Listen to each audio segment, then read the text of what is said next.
você está na TV Comunitária de Belo Horizonte. Nós estamos novamente nessa semana começando o nosso programa Palavra Ética. No programa de hoje nós vamos tratar de novo de liberdade e consciência de crença.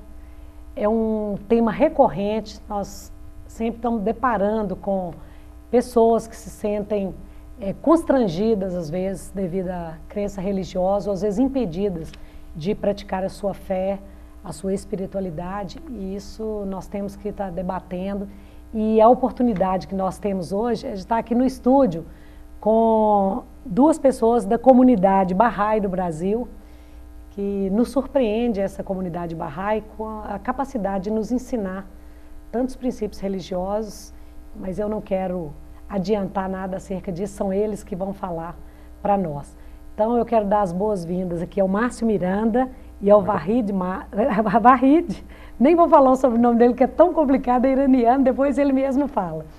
Mas os dois vão conversar conosco hoje e vão falar então sobre essa vivência, a atuação da comunidade Bahá'í no Brasil. Então, bem-vindos. Nós começamos por quem? Deusi, primeiramente, é um prazer estar aqui nessa casa. Igualmente, Márcio. Essa casa que nos acolhe com tanto carinho, esse veículo de comunicação independente, onde Sim. nós assistimos todas as referências da sociedade, da comunidade. Então, muito obrigado.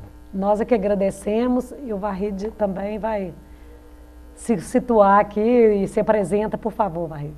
Meu nome é Vahid Pourressoli. Então, vocês viram, é impossível para mim, euzinho aqui, falar esse nome. Mas sou mais brasileiro que tudo, eu nasci no Nordeste, fui criado em Minas Gerais, e eu acredito que o meu país é o mundo. E esse é um dos princípios Bahá'ís. A Terra é um só país e os seres humanos são seus cidadãos. Foi isso que Bahá'u'lláh veio nos trazer desde o século XIX, quando ele fundou a fé Bahá'í. Sim. E hoje somos mais de 6 milhões de seguidores no mundo inteiro que tentam aos poucos aplicar os ensinamentos de Bahá'u'lláh em suas vidas. Então é uma religião monoteísta. Exatamente. A fé Bahá'í acredita que Deus é um só. É um Pai Celestial que enviou todas as grandes religiões do mundo. Então existe um princípio da revelação progressiva, onde de tempos em tempos Deus envia um guia, um manifestante divino, um fundador de uma religião, que em sua essência tem uma dualidade, um lado espiritual e um lado social.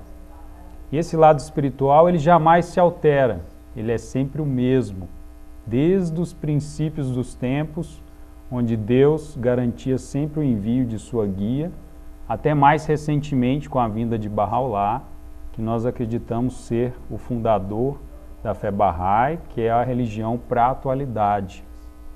E o outro lado da religião... Só aproveitando então sua fala, quer dizer, então a fé Bahá'í ela não nega, por exemplo, a existência de um Cristo, de um Maomé. Vocês acreditam que também são enviados, seria isso? Exatamente. Como você mesmo citou, existem grandes religiões mundiais que foram fundadas por esses manifestantes, segundo o conceito Bahá'í, Sim. que são nada mais nada menos que representantes de Deus trazendo uma mensagem divina para a humanidade. Uma mensagem que tem um lado espiritual, como eu disse, jamais inalterada, e um lado social. E por isso que, eventualmente, os homens fazem distinção entre as religiões, quando, na verdade, não existe diferença. Todas as religiões são uma só, vinda de um Deus único. Só que o lado social de cada uma delas evolui assim como a humanidade evolui. Nossas sociedades se modificaram. Não podemos dizer que, por exemplo, o cristianismo, que foi fundado há 2000 anos atrás, poderia ter mesmas regras sociais que uma religião praticada no dia de hoje. Muita coisa mudou. Né? Exatamente. Uhum. Deusi, usando de uma metáfora, nosso Sim. inconsciente entende perfeitamente quando usamos metáfora. Imaginemos um sol e os Sim. raios desse sol. Então, é uma religião monoteísta com o sol, Sim. que é Deus, e os raios que são as demais religiões, cada um com seu mensageiro.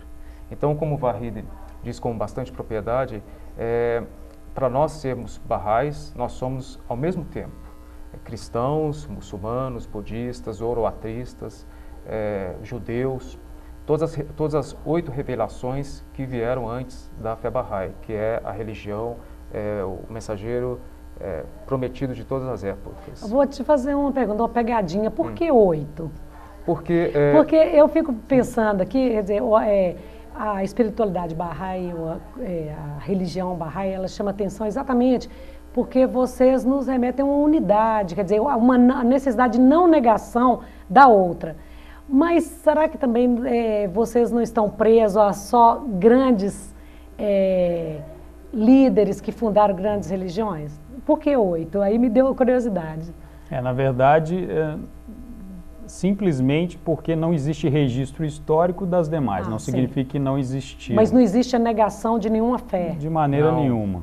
E acreditamos que depois de Bahá'u'lláh pode vir outros mensageiros, surgir novas religiões conforme o andamento da humanidade, conforme essa necessidade. Nós cremos que Deus, na sua infinita misericórdia, vai enviando seus mensageiros conforme a mensagem-chave da fé Bahá'í, a união, como Jesus Cristo, o amor, do judaísmo, a justiça, do budismo, Buda trazendo a mensagem da rendição, Maomé trazendo a mensagem da submissão a Deus. Então, conforme o andamento, vai chegando uma nova, vamos dizer, virtude a ser desenvolvida, somadas foram trazidas anteriormente. E Bahá'u'lláh confirma que a humanidade hoje está entrando no estado de madurez, ou seja, ela estaria preparada para receber uma mensagem de união de todos os povos na crença desse Deus único. Se você olhar para a história, você vai notar que as religiões, normalmente elas tinham uma abrangência normalmente local, e à medida que o tempo ia passando, essa abrangência iria se expandindo, né? E algumas tomaram dimensões continentais. O cristianismo é um excelente exemplo, onde o mundo inteiro hoje conta com praticamente presença de cristãos, mas não poderia se trazer um princípio comunidade há 2000 anos atrás, quando, por exemplo, não existia ligação entre Europa e América. Então, Bahá'u'lláh diz que o estado atual da humanidade propicia essa revelação divina que hoje traz essa maravilha de unidade. E para poder atingir isso, existe uma série de princípios dentro da fé Bahá'í que são necessários, aplicados individualmente e na vida social, na vida em comunidade que as pessoas têm. Por exemplo, a igualdade de direitos entre homens e mulheres. Nós gostamos de citar o exemplo, justamente onde a fé Bahá'í foi fundada, que é o Irã, antiga Pérsia, na época de Bahá'u'lláh, existe hoje uma série de restrições em relação à participação da mulher nas atividades da sociedade, em política, ou mesmo até como uma forma de poder expressar os seus direitos e as suas opiniões, né? A mulher é muito tolhida, até na maneira de se vestir. E você imagina um prisioneiro do governo, perseguido pelo clero, no século XIX, vir falar de igualdade de direitos entre homens e mulheres, que a humanidade é como uma ave, onde o homem é uma asa e a mulher é outra, e que se essas duas asas não estiverem exatamente iguais, a ave não alça voo. Um outro princípio religioso é o da eliminação de toda forma de preconceito. Não dá para a gente falar de unidade, e aí a gente vê uma coerência muito grande na fé Bahá'í, quando a gente não respeita a crença do próximo, quando a gente não respeita a cor do próximo, quando a gente não respeita a nacionalidade da pessoa. Então, nesse sentido, a fé Bahá'í, ela trabalha desde o início, desde a infância, nos ensinamentos Bahá'ís para a criança, como que esses conceitos, esses preconceitos, né, que a própria cultura social nos coloca desde o início da nossa vida até a nossa fase adulta, e acaba nos tolhindo da possibilidade de promover esse mundo mais unido, né? Sim. A questão da homossexualidade também, vocês... Exatamente. Todos são bem-vindos. Sim, todos também todos porque a gente vê uma intolerância... Né, você falou dos homoafetivos. No Irã, infelizmente, são perseguidos. Então, quando se fala de união, é exatamente fazer a inserção de todos na sociedade. E essa inserção é feita através da consulta, quando Sim. todos são ouvidos e todos participam. Márcio, eu acho interessante essa questão, vocês, eu vejo sempre vocês recorrendo a este princípio, consulta. O que para a Fé Bahá'í é essa consulta? Consulta é ouvir todos. Uma prática dialógica? Sim, a decisão não é tomada sozinha. Sim. Então, existe administrativamente, existe 9, em Belo Horizonte nós temos a Assembleia Local, com 9 representantes eleitos. Vocês não têm uma estrutura, vamos dizer assim, tipo um clero? Não existe. Não existe um clero. Nós participamos dessa administração Bahá'í. Então, eu quero dizer que todos participam e a decisão não é tomada por uma pessoa na Fé Bahá'í. No caso, administrativamente, são 9. Nacionalmente são 9. Existem os conselhos. Então, consulta para nós é algo sagrado. E a consulta, Bahá'u'lláh diz que não permeia somente as instituições. Ela deve estar presente na nossa vida diária. Até nos nossos afazeres, nos nossos trabalhos, nós deveríamos usar a consulta como uma forma de progresso. Sim. Uma forma de acertar. Uma curiosidade, essa fé, quer dizer, esses regulamentos, essas regras, princípios da Fé Bahá'í, existe um livro onde estão esses princípios? Me explica como que funciona. A literatura é muito vasta, são mais de 10 mil volumes que Bahá'u'lláh deixou, muitos de próprio punho, né, hoje disponíveis, a maior parte deles, onde as pessoas podem buscar informação, podem trabalhar a questão do aprofundamento. Sim. Antes dessa entrevista, nós estávamos conversando sobre a questão do desenvolvimento individual, sim, onde muitos veios políticos ou humanitários acabam tendenciando demais para o lado do individualismo, outros demais para o lado do socialismo, e ao mesmo tempo o que a gente entende é que precisa haver uma harmonia. Um equilíbrio, né? Exato. É muito interessante a gente ver a comunidade Bahá'í conversando e nos trazendo essa mensagem, como que caminha, né, para e passo aí com a filosofia. Nós vamos fazer um primeiro intervalo, acredito, mas já chegamos no final do primeiro bloco e nós voltamos então no segundo bloco, os nossos convidados, né, o Márcio e o Wahid, vão nos falar sobre os eventos e aí, da forma como a comunidade Bahá'í tem trabalhado junto com os defensores de direitos humanos. São tão bem-vindos e trazer essas notícias para nós. Nós voltamos daqui a pouco.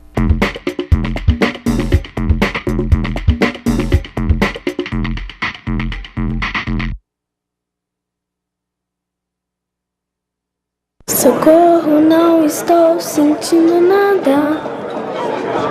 Não vai dar mais pra chorar, nem pra rir. Socorro, alguém me dê um coração, que esse já não bate, nem apanha. Por favor, uma ajuda pequena, qualquer coisa que se faça, um aviso, um telefonema. Socorro, alguma rua que me dê sentido, em qualquer cruzamento, acostamento, encruzilhada. A exploração sexual de crianças e adolescentes é crime. Se você presenciar qualquer ato desse tipo, denuncie. A ligação é sigilosa e gratuita. Com a sua ajuda, podemos mudar o destino de muitas crianças.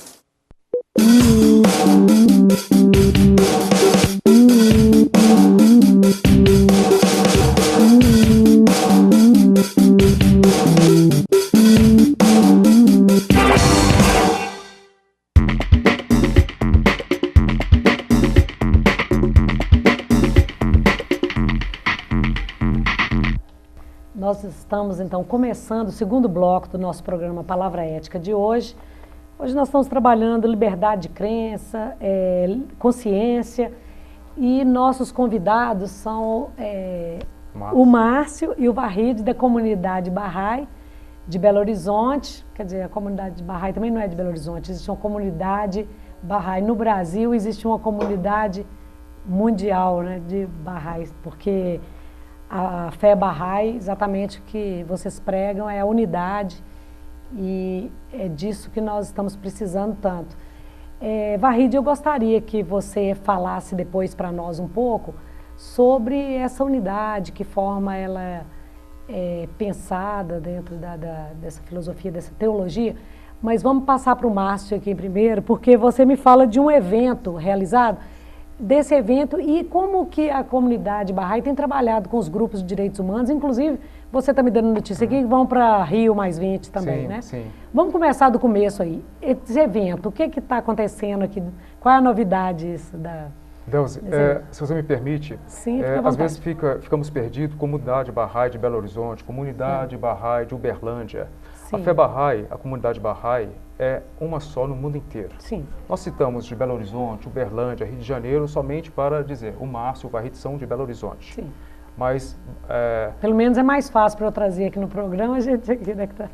Bahá'u'lláh, o mensageiro da fé Bahá'í, que significa glória de Deus, ele foi infinitamente sábio quando disse que unidade. Então, quando ouvi falar de um Bahá'í, ele não é de nenhuma ramificação, que na fé Bahá'í não existe ramificação. Sim. Bom, recentemente, domingo, dia 6 de maio, tivemos um encontro histórico quando tivemos uma confraternização espiritualista, filosófica, religiosa, que dessa vez foi quem anfitrionou foi a fé Bahá'í. Uma instituição que se chama Aura Mater, que é da linha espiritualista da Fraternidade Branca, idealizou esses encontros e dessa vez chegamos ao 5º. Então lá nós vimos que é possível sim, que é possível a união com... Cada um professa a sua fé, mas estamos todo mundo junto, todo mundo quer o bem. Unidade é mais ou menos isso? Mas é uma unidade do bem. Claro, claro. É amor, que a fé Bahá'í? É amor, respeito, a diversidade. Sim, justiça. Qualquer discriminação, claro, ela não é bem-vinda, né? Claro, claro. Exatamente. Então, e você me fala da participação de 14? 14. Poderia? Claro. Tivemos a fé Bahá'í, o Instituto Aura Mater, no sentido de idealizadora. Sim. Tivemos o Candomblé, nossos irmãos candomblecistas, a Ordem Rosa Cruz. Tivemos o Centro Budista Tibetâneo, a Unipaz, que é a universidade. Bem eclético, né? Sim. Tivemos a Loja Maçônica Paz e Trabalho, o Centro Ramakrishna Vedanta, a Casa Ciro Aurobindo, Brahma Kumaris, a Sociedade Teosófica, a Loja Maçônica Grande Oriente, Grande Loja Maçônica e a Perfect Liberty. Então, a cada semestre realizamos essa confraternização e vão chegando novas instituições, exatamente colocando em prática, e ali nós tratamos dos direitos humanos. Os direitos humanos no sentido municipal, estadual, nacional e, por que não, no exterior também. No caso, no Irã, onde os Bahá'ís são perseguidos por professarem a sua fé. Sim. Então, nesses eventos, vocês não fazem, por exemplo, um encontro de educação ou de formação, mas alguns fatos que estão acontecendo, algum problema, vocês vão debater coletivamente, seria isso? A partir dali, nós já idealizamos um cronograma para desenvolver. Sim, exatamente. Sai com tarefa. Sim, sim. Eu gostaria de falar a questão no Irã, que o que nós realizamos no domingo aqui em Belo Horizonte, no Irã jamais estaria havendo algo além ecumenismo. Quando se fala ecumenismo, nós lembramos dos cristãos quando congregam todos, mas no caso é além dos cristãos, são todas as religiões. No Irã é impossível. Hoje no Irã, os jovens, nós estamos lançando aqui em Belo Horizonte uma campanha que está está se realizando mundialmente, já realizou-se em Salvador, em outras capitais aqui no Brasil, Mato Grosso, e dessa vez estamos trazendo. Quando nós estamos consultando para encontrar o centro acadêmico que vai nos acolher, e o dia certo que vamos divulgar, que pretendemos trazer aqui na TV comunitária, quando nós vamos trazer ao público a situação dos jovens no Irã, Bahá'ís no caso, todos, mas que não têm a liberdade que nós temos aqui. No Irã, se você abre uma conta, por exemplo, do Facebook, você corre risco de ser preso, porque o controle é tanto. Nós temos a ideia da nossa ditadura militar, mas imaginemos algo pior. Por quê? a perseguição religiosa. Se não for muçulmano xiita, corre risco de forca. Hoje temos pastores que estão sendo presos, mortos por professarem o cristianismo. Quando um muçulmano, ele, vamos dizer, começa a praticar a fé Bahá'í, viver a fé Bahá'í ou o cristianismo ou qualquer outra religião, ele corre risco de morte, de forca. Então, temos nosso grupo de direitos humanos na comunidade Bahá'í aqui em Belo Horizonte, temos nosso grupo. Em antemão, aproveito e convido a TV comunitária para estar conosco, Frei Gilvander, você, Delze, Dr. Didi, Caiafa, exatamente para nós consultarmos, encontrarmos o caminho a ser desenvolvido. Sim. Mas vocês já estão também com uma campanha para que todos os cidadãos sejam solidários, né? Sim. E pressionem os estados para romper com essas barreiras então existentes. Exatamente, né? De respeito aos direitos humanos. Porque uma pessoa não tem a liberdade de viver o que ela pensa que é melhor para ela, em todos os sentidos, no credo, na sua vivência política, nas suas causas que luta. Mas eu acho que é interessante essa perspectiva que o Barrides coloca, quer dizer, não uma perspectiva que é melhor para mim egoisticamente, mas de um melhor num debate, quer dizer, dialogado, né, em uma sociedade, com compromisso dentro da sociedade. Porque hoje, às vezes, a gente vê, até de uma perspectiva religiosa, mas cada um querendo se dar melhor, né, acumular, principalmente quando numa perspectiva materialista, né, de levar vantagem materialmente, não é disso que nós estamos falando, né? Nós estamos falando. Quando a gente desenvolve o nosso interior, nós nos aperfeiçoamos espiritualmente, nós somos capazes de fazer mais para o nosso meio social. Sim. A dicotomia está no fato de que achar que primeiro eu devo me desenvolver para só depois ir para o campo da ação, você vai ficar sentado eternamente sem fazer nada. Né? Então, na prática e automaticamente estudando, em conjunto, você é capaz de se desenvolver e também de fazer a ação. Uma fé atomizada, quer dizer, aquela só ficar na contemplação sem a capacidade de ação. Agora também você ficar só agindo, sem uma reflexão, sem a capacidade de pensar, né? Eu acho que é o equilíbrio, né? É o trabalho de campo. É o trabalho de campo. Né? Nós desenvolvemos aula para criança, aula para os pré-jovens, exatamente não direcionando necessariamente para a fé Bahá'í, claro que não, mas virtudes, valores. Aliás, sobre isso que eu acho que é bastante interessante para nós que trabalhamos aqui com educação e direitos humanos, quer dizer, essa ética vivida, a experiência, o agir corretamente, né? E é claro que eu só vou saber o que é agir corretamente em sociedade. Sim, né? Exato. Com essa consulta, né? Eu acho que... Isso é uma grande, talvez, falha ou uma miopia religiosa, quando pessoas que olham de fora e falam, mas eu vejo ensinar uma coisa nas instituições religiosas e na prática os seguidores fazem outra, né? Sim. A religião, em sua essência... Ou às vezes até quem se propõe a ensinar, que quando a gente vai olhar não concorda com as práticas daquela pessoa, né? Exato, é você agir em contrário do que você ensina, Discurso, isso é pior ainda, né? Sim. Mas quando você é capaz de absorver esses ensinamentos e aplicar, essa é a verdadeira religião. É você agir de acordo com os ensinamentos, porque a religião verdadeira ela é pura em essência, ela não é falha. Se ela realmente é divina, ela não tem falhas. É a humanidade que absorve a religião, toma para si, como se fosse ela a elaboradora, né, ou a criadora. Cada religião com pretensão de ser a única verdade, né, que já é um absurdo. Né? Essa disputa fútil. Sim. E a fé Bahá'í diz, olha, na verdade Deus é um só, né? Inclusive, a partir desse encontro que fizemos, e de todos os outros anteriores, notamos que todo mundo busca a mesma coisa. Todo mundo crê nessa unidade divina. Sim.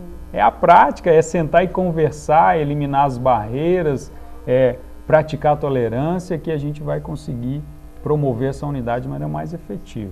Né? E a fé Bahá'í ela tem um trabalho sistemático nessa linha, que começa desde as aulas para crianças, como o Márcio mencionou, desenvolvendo virtudes nas crianças, como sendo o nosso principal objetivo de vida. Afinal, o que fazemos nessa terra? Nós estamos aqui desenvolvendo virtudes E por que não tornar isso um currículo escolar? Já que o Estado inicialmente ainda não colocou isso em prática, a FEBAHAI ela está levando adiante esse trabalho. Então, através de voluntários, nós fazemos grupos de estudo com crianças, não ensinando a FEBAHAI, não catequizando, não é essa a intenção, mas ensinar virtudes. Algo que toda religião pratica, toda religião crê, afinal esse é o lado espiritual da religião. O mesmo trabalho com pré-jovens e também com adultos, capacitando-os para agir. Muitas pessoas pensam, eu queria fazer algo pela sociedade, mas não sabem um caminho. Então, aqueles que tiverem interesse, a comunidade Bahá'í está aberta para recebê-los e canalizar seus esforços para o bem social. O Márcio sabe sempre, porque eu vejo que ele assim, é entusiasta, né? Principalmente na defesa dos direitos humanos, né, Márcio? Delzi, lembramos que no dia 11 agora de maio, nós teremos, lembrando do dia 13 de maio, da libertação dos negros, teremos uma caminhada, uma concentração na Praça 7, das 14 horas até às 18, e às 18... Isso vai ser no dia 11. No dia 11 de maio. E às 18 horas uma caminhada. Por que eu estou falando disso? Porque exatamente a FEBAHAI estará presente, está apoiando o momento que a sociedade para refletir os direitos humanos dos nossos irmãos negros, os irmãos que construíram o Brasil. Então, bom seria que não precisasse, mas é necessário fazer. Então, estaremos lá e desenvolvendo esse diálogo de interreligioso, institucional com todas as instituições da sociedade. Que bom. E qual que é a nossa tarefa aí para, sei lá, disseminar essas ideias? Qual seria, assim, uma mensagem que vocês gostariam de deixar aqui pela TV comunitária? Temos um plano de 5 anos que o Varrida vai nos apresentar. Esse plano... Eu só queria falar, nós estamos com... mesmo para a gente fechar o segundo bloco, você quer falar desse... A mensagem final é que, assim, na FEBAHAI não existe conversão, então quem quiser apoiar as atividades para trabalhar para um mundo melhor, nós estamos abertos, né, para recebê-los, apoiar na capacitação e vamos trabalhar junto, um trabalho voluntário para... Temos uma sede em Belo Horizonte. Temos uma sede em Belo Horizonte e todos são bem-vindos. Se localiza na rua. E nos eventos de apoio e de luta pelos direitos humanos, certamente a comunidade Bahá'í estará sempre presente. Claro. Já está, né? Pela internet eu vejo que o Márcio, ele está atuante aí sempre, nos incitando para essas lutas aí. A questão é a seguinte, temos aí a Rio Mais 20. Na Rio Mais 20 nós vamos consultar com todas as instituições e refletir. Por exemplo, Belo Vale, a hidrelétrica de Belo Vale. Do Xingu. Tem que haver a consulta no sentido... Desculpa, Belo Monte. Desculpa. A consulta nessa hora chega quando se ouve a população ribeirinha, aquela que será diretamente atingida por uma possível construção de uma hidrelétrica que está sendo construída. Então, na Rio Mais 20 estaremos presentes com todas as demais delegações. Ótimo, Márcia. Essa luta de Xingu aí é nossa, né? Também. Então, nós chegamos ao final de mais um programa aqui. Eu quero agradecer imensamente a vocês. Obrigado. E, com certeza, vou intimá-los a voltar aqui, porque por favor. Nós nos descobrimos, Bahá'í, né, pelo discurso, é uma filosofia de vida, de paz e de amor e de respeito por todos. Muito obrigado. No ambiente. Sejam muito bem-vindos, muito obrigada. E agradecemos também aos nossos telespectadores pela audiência e até a próxima semana, se Deus quiser.